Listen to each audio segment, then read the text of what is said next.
Bienvenidos a la sesión número 3 del curso Introducción a la Filosofía a cargo de su servidor, el doctor Juan Bosco Cuadra García.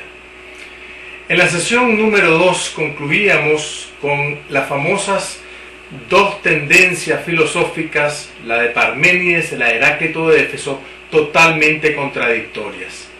Pues bien, no vamos a solucionar si en realidad el ser es dinámico o estático, cosa que va a corresponder más que todo al gran Aristóteles, que posteriormente en la sesión número 4 vamos a abordarlo, y con mayor profundidad lo vamos a abordar cuando demos el curso de metafísica. Pues bien, vamos ahora a introducir a un gran pensador que es Sócrates, el fundador de la filosofía de las esencias. Pero antes de introducir a este gran pensador, quiero explicarles lo siguiente. En la primera sesión hablamos de las tres dimensiones por las cuales la verdad se puede revelar al hombre. Si vamos a hacer una comparación de estas tres dimensiones con lo que anteriormente hemos expuesto con la filosofía presocrática, podemos decir que la verdad se revelaba en una forma objetiva, o decir, el mundo se revelaba a los hombres, a los grandes pensadores, y les revelaba ciertas verdades que cada uno individualmente las consideraba como un todo, es decir, una sustancia que da explicación al origen del todo, ya sea Tales de Mileto el agua, Anaxímenes el aire, Heráclito el fuego, etcétera, etcétera, etcétera. Pues bien, vamos ahora a ver el paso de cómo la preocupación filosófica pasa de una dimensión objetiva o exteriorista a una dimensión subjetiva o interiorista. Y eso se da en la época de Sócrates. Pero previo al gran pensador ateniense, existió un fenómeno que se conoció como el fenómeno sofista. Los grandes sofistas eran ambulantes, ¿verdad? Eran filósofos, primero fue entendido como filósofos ambulantes. Eran personas que vendían sus conocimientos a todos los jóvenes y usando esos conocimientos, por supuesto que ellos tendían a enriquecerse, como por ejemplo al gran representante de esta escuela que fue Gorgias, o el mismo Protágoras, que como abogado se hizo rico usando estos conocimientos. ¿A qué se debe pues este fenómeno de los sofistas? Se debe a dos causas fundamentales. La primera es que en Grecia empieza a realizarse la democracia. Aquí atrás de mí está el Partenón, que representa pues una época muy importante de la democracia ateniense. Entonces toda la afluencia de todos los griegos era hacia Atenas y a participar de la democracia. Había un entusiasmo por participar en la vida pública y, para ser más preciso, para alcanzar puestos en el Estado. Ese fue el primer fenómeno del movimiento sofista. O sea, tener maestros ambulantes al servicio de la juventud, pero con intereses, por supuesto, económicos, por un lado. En segundo lugar, las escuelas presocráticas que estaban extendidas por toda la Hélade era parte de Asia Menor, o sea, Grecia, donde está actualmente, y parte de Italia. O sea, todas estas escuelas habían entrado a un proceso de crisis, un proceso de autenticidad, en el sentido de que habían tantas contradicciones de formas de pensar tan diferentes, que hay un momento en que vienen los sofistas y dicen la verdad no es una, es relativa. Y esta es una de las grandes, entre comillas, verdades que enseñaban los sofistas en las calles. Entonces Sócrates viene pues a decirles lo siguiente a los sofistas: un momento, la verdad existe y el ser humano puede encontrar esa verdad. La primera gran verdad que descubre Sócrates no la descubre por sí mismo, sino que una persona de Atenas le llega diciendo que un oráculo, el oráculo de Delfos, había dicho que el hombre más sabio de Atenas y del mundo se llamaba Sócrates. Cuando Sócrates recibe esa noticia, a él no se le suben los humos, simplemente empieza a explorar si en realidad él es el más sabio de los hombres. Y por supuesto que esa aventura le llega más tarde a costarle la propia vida.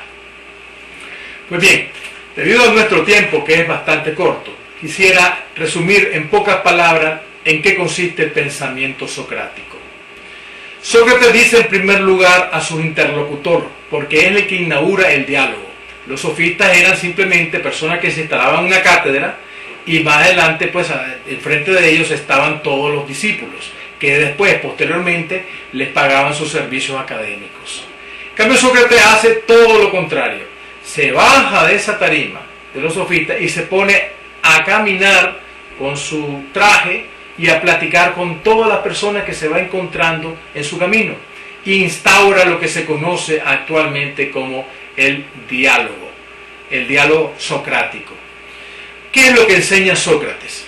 Sócrates enseña el conocimiento de uno mismo, que es la base de toda la sabiduría.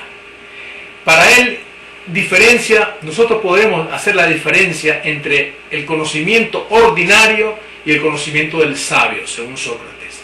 Conocimiento ordinario es aquel conocimiento que tenemos sobre el mundo y sobre las cosas que vemos y sobre lo que opinamos sobre lo que vemos, sentimos o oímos.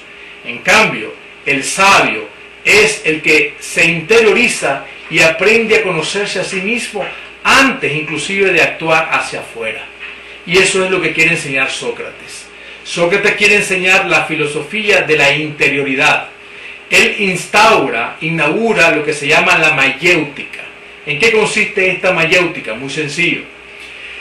Consiste en lo siguiente. Sócrates se acercaba a su interlocutor y le empezaba a hacer preguntas, una tras otra, como si él, Sócrates, no supiera absolutamente nada. Aquella persona que era preguntada se sentía elevada por el filósofo Sócrates y empezaba a dar respuesta como si esa persona fuera un oráculo, ¿verdad? Entonces llega un momento en que Sócrates se da cuenta que su interlocutor cae en la trampa y empieza a agudizar sus cuestionamientos a tal extremo que lo hace ponerlo, como decimos en dicho popular, entre la espada y la pared. A tal extremo que llega a decir el interlocutor, no lo sé. Entonces, cuando Sócrates se da cuenta que su interlocutor reconoce su ignorancia, entonces le empieza a decir en primer lugar, conócete a ti mismo. Esa es la primera enseñanza socrática. El conocerse a sí mismo. Y entonces más adelante, ese conocimiento de sí mismo le va a dar a otro gran principio filosófico socrático que es, yo solo sé una cosa, que no sé nada. Es decir, que tengo conciencia que más desconozco de lo poco que conozco. Y déjenme contarle a continuación una anécdota que refleja el pensamiento socrático. Era un ingeniero que en una ocasión se fue al campo y en el campo, ¿verdad?, tenía que hacer un trabajo de construcción de una carretera de un pueblo a otro pueblo. Este ingeniero era muy inteligente, inclusive hasta muy culto. Cuando terminó de hacer el trabajo topográfico en cierta parte entre los pueblos, se quedó en la tarde y no sabía cómo regresarse al pueblo donde habitaba.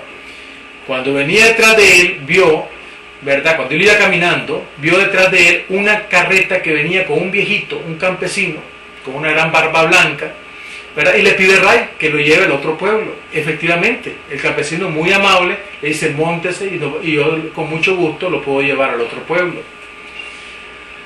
Bueno, para no cansar el cuento, como decimos en un buen lenguaje popular, el ingeniero estaba aburrido y dijo, voy a hacer chacota de este señor, de este viejito, de este campesino ignorante.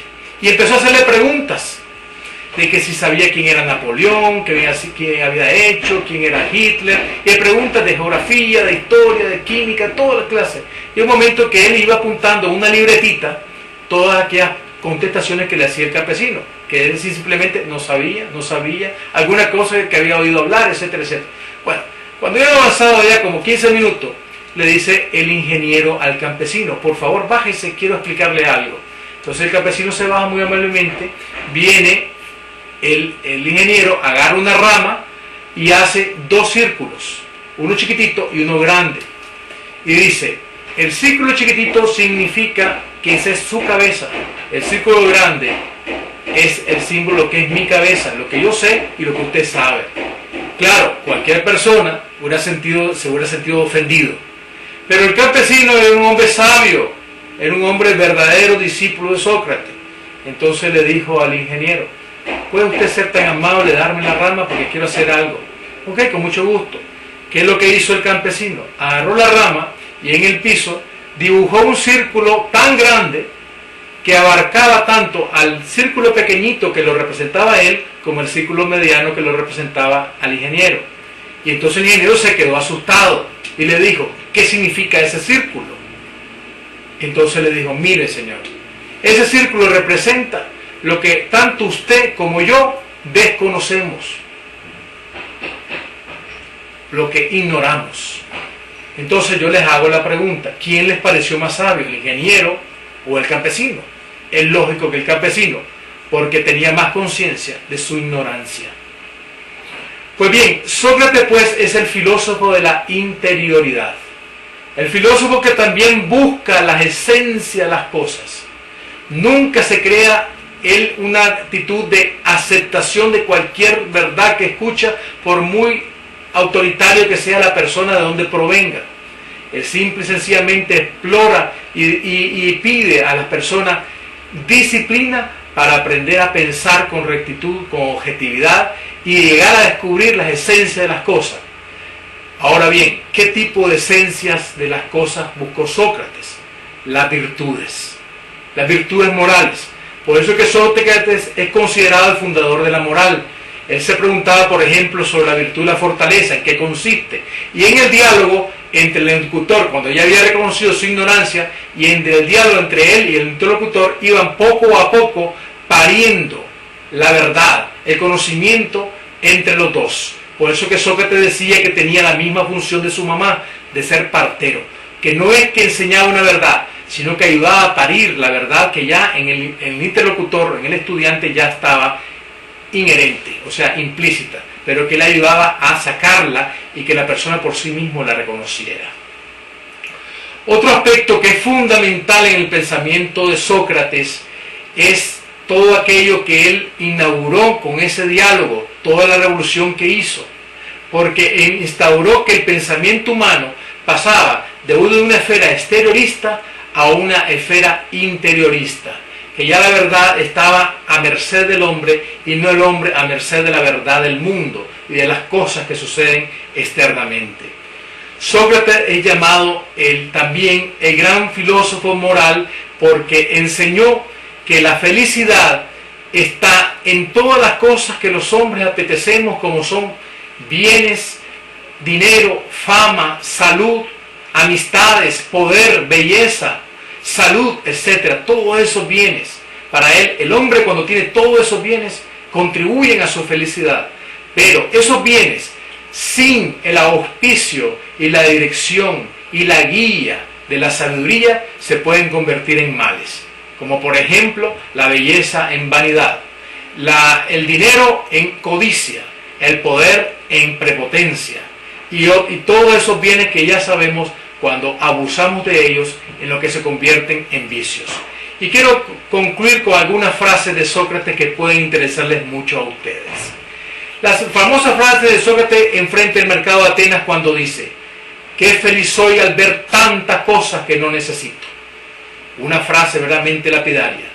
Es decir, y en otra frase también llega a decir: el condimento de la comida es el hambre, el de la bebida la sed. Estos dos grandes eslogans socráticos revelan la magnitud de la sabiduría socrática. Es decir, el primero, qué feliz soy al ver tantas cosas que no necesito, es porque Sócrates había descubierto por su propia vida que faltan solo pocas cosas a una persona para ser feliz, y que la felicidad no está en medida de la cantidad de cosas que tenemos, sino en la medida que sabemos usar esas cosas en función de la sabiduría. Pocas cosas y bien usadas, y degustarlas bien. Y el otro dicho que dice que el condimento de la comida es el hambre, el de la vida y la sed, significa que la ausencia de ciertos bienes despierta el apetito, y cuando esos bienes faltan, más uno los desea. La sabiduría pues socrática es una sabiduría humana, en el sentido de que no es una sabiduría que está en una trascendencia, una dimensión trascendental, sino que está al alcance de uno mismo, en el conócete a ti mismo. En el conócete a ti mismo significa conoces tus ignorancias, tus limitaciones, tus capacidades y tus talentos, todo aquello que eres capaz de llegar a ser, pero nunca te creas lo que no eres. Es decir, eso es lo más importante. Sócrates revela y dice al mundo griego: no se crean sabios, que solo sabio es el que sabe descubrir sus propias ignorancias. Gracias.